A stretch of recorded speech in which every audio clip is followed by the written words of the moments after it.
Kelly Ripa and Mark Consuelos' travel habits are putting their marriage to the test. During Live with Kelly and Mark on Wednesday, October 22nd, the co-hosts and longtime couple got into a playful on-air spat after Ripa suggested they consider an airport divorce, a trend in which duos separate once they arrive at the airport and only reunite when they're at the gate. Couples are doing something unique, and I want to run this by you, Ripa, 55, began. I think we could do well with this, an airport divorce.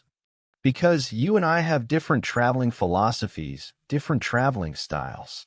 Consuelos, 54, immediately jumped in to defend himself. What do you mean? Like, I walk fast in the airport, he asked. Ripa replied that her husband's need to arrive hours before a flight often leads to tension. You need to get there before 4 to 16 hours before a flight takes off, she teased, prompting Consuelos to protest, that's not true, and clarify that he simply likes to arrive about 90 minutes early. Never miss a story. Sign up for People's free daily newsletter to stay up to date on the best of what People has to offer, from celebrity news to compelling human interest stories. Their bickering continued as Ripa accused Consuelos of getting irritated when fans approach him while waiting to board at the airport gate, something he quickly denied. Don't put that out there, he said. I'm very nice to people. That's not cool. You are very nice to people, but you get irritated with me, Ripa said. No, I don't get irritated with you, Consuelos said. I'm irritated with you right now for trying to throw me under the bus. But Ripa wasn't finished. She went on to recall a recent airport incident when Consuelos' TSA pre-check had temporarily lapsed. Out of solidarity, she said she decided to forego her usual fast-track line to wait with him, but things didn't go smoothly. The line was too slow, and he got irritated with me, Ripa told the audience. And I said, No, this isn't the part where you're irritated with me because the line is too long. This is the part where you say, thank you, honey. I'm sorry that I'm making you wait in this line. Consuelos laughed but offered his version of events, insisting the story wasn't quite so one-sided.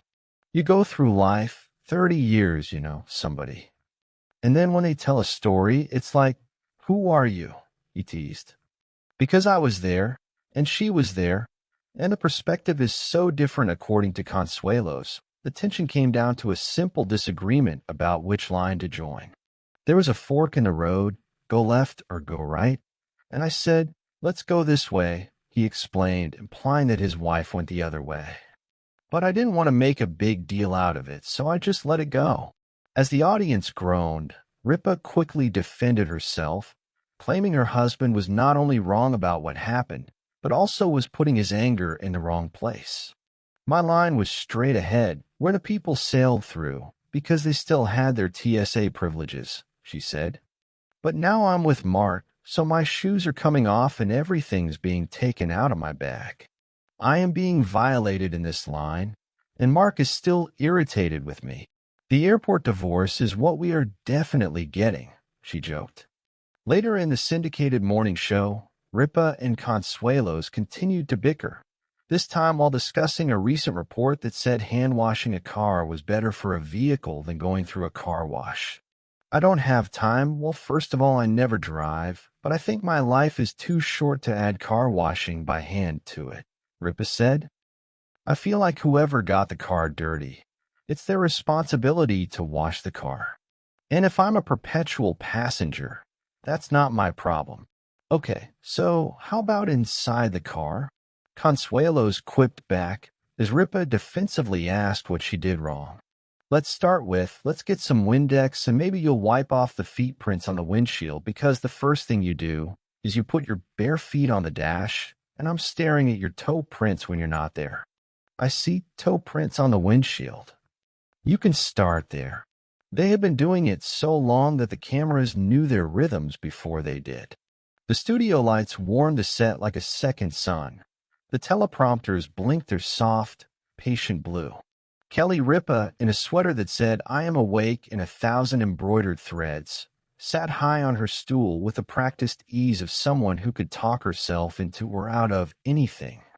Mark Consuelos leaned against the desk opposite her, the kind of relaxed that was secretly engineered by decades of being on stage, on screen, and very often in the exact same house as the woman in the sweater.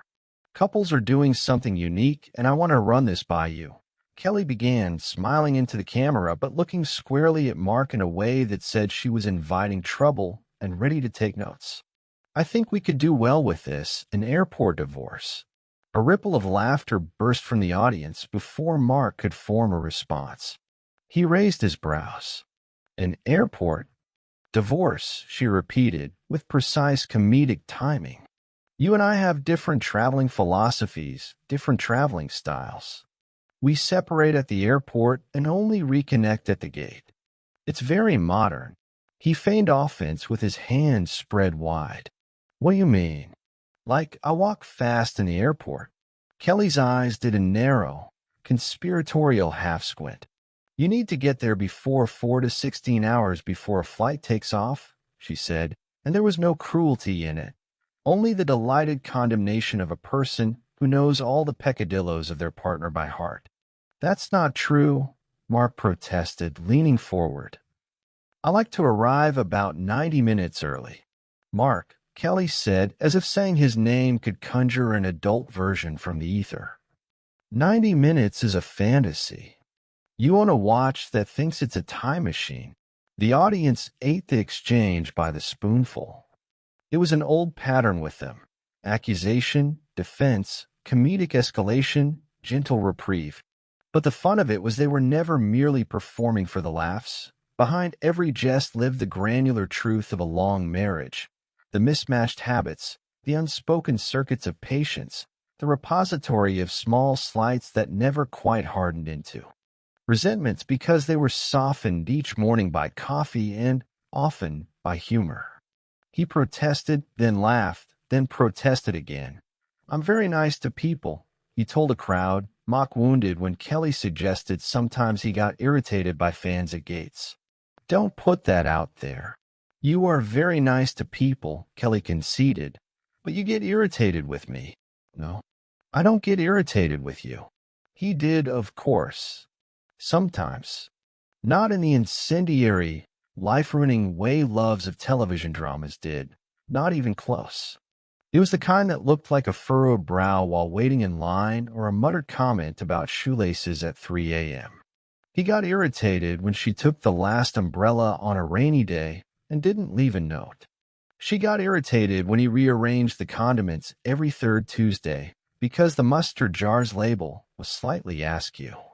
These were the tiny tectonic plates under their lives, sliding and grinding, creating the low hum of a household that had built history inside its walls. And then there was the TSA incident, Kelly said, leaning in as if about to share a secret that would change the whole world. Mark made a mock terrified face. Oh no. You had TSA pre-check and it expired, she said. So I, in solidarity, queen of decorum that I am, decided to wait with you in the slow line. And then you got irritated with me. You got irritated with me. Mark corrected immediately, eyes dancing. We both have different versions. They both told the story. Kelly saw herself as gallant, stepping into the slow line beside him out of affection and solidarity, enduring shoe removal and the indignity of plastic bins emptied in public.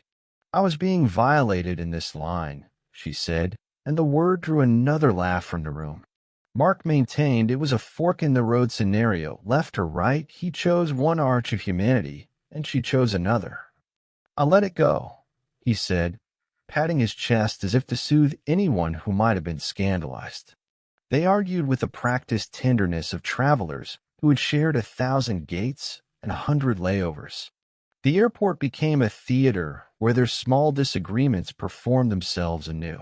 Past incidents resurrected for the immediate purpose of sparring and then folded away like napkins after dinner. Later, between segments, a commercial for a toothpaste that promised to make you singer ready, a shout-out to a charity concert in a city neither of them would attend in person. Kelly and Mark's conversation wandered into another of their domestic quadrants, chores, or rather, who does them. A recent report had declared that washing a car by hand is better than a car wash.